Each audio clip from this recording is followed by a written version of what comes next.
श्रीराम जय जय राम. वासनेला कसे जिंकता येईल?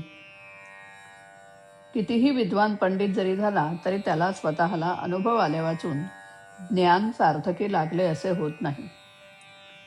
पोथी ऐकून ज्याला वैराग्य आले त्यालाच पोथी खरी कळली असे म्हणावे. पोथीत सांगितलेले ऐकून ते जो आचरणात आणतो तोच खरा श्रोता होय. वेदांत हा रोजच्या आचरणात आणला पाहिजे तर त्याचा खरा उपयोग. म्हणूनच सर्व प्रचितींमध्ये आत्मप्रचिती ही उत्तम होय. जो भगवंताला शरण गेला त्याच्यापाशी शब्दज्ञान नसले तरी त्याला मिळवायचे काहीच उरत नाही. जो शब्दज्ञानाच्या मागे जातो त्याचा अभिमान बळावतो.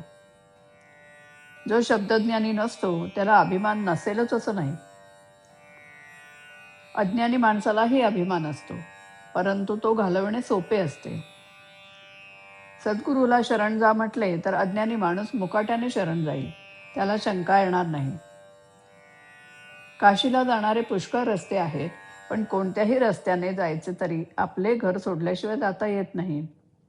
हे जसे खरे तसे कोणत्याही साधनात वासना बाळगून किंवा ती देवापासून निराळी ठेवून भागणार नाही.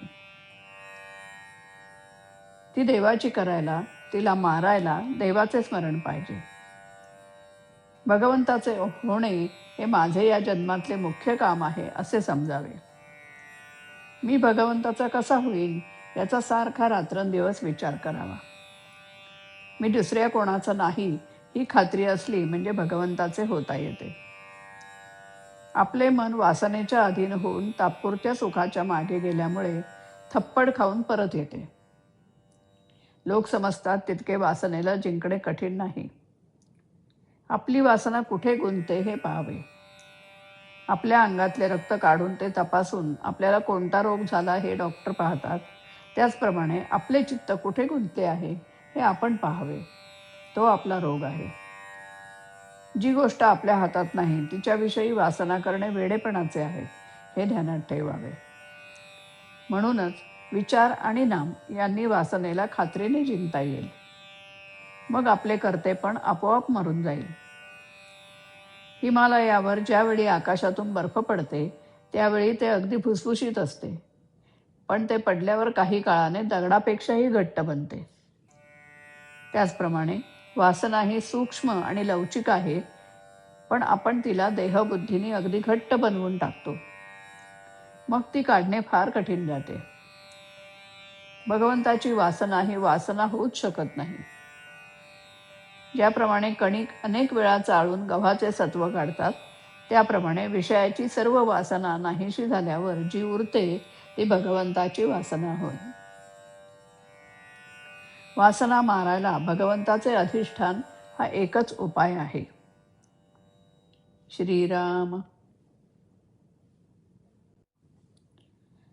रामाचे स्मरण देते नित्य समाधान. रामाचे स्मरण देते नित्य समाधान. मुखी राम नाम करू हाती काम. मुखी राम नाम करू हाती काम. वासनेचा फास तुटण्या करू नामगान. वासनेचा फास तुटण्या करू नामगान. रामाचे स्मरण देते नित्य समाधान. रामी अनुराग प्रपंची विराग. रामी अनुराग प्रपंची विराग. खरी पोथी कळली त्याच्या जीवनात राम. खरी पोथी कळली त्याच्या जीवनात राम. रामाचे स्मरण देते नित्य समाधान. जडो देह बुद्धी लागू दे समाधी. झडो देह बुद्धी लागू दे समाधी. शरण गुरुसी सत्वर जाता करियेत ज्ञान. शरण गुरुसी सत्वर जाता करियेत ज्ञान. रामाचे स्मरण देते नित्य समाधान. रामाचे स्मरण देते नित्य समाधान. नित्य समाधान. नित्य समाधान. श्रीराम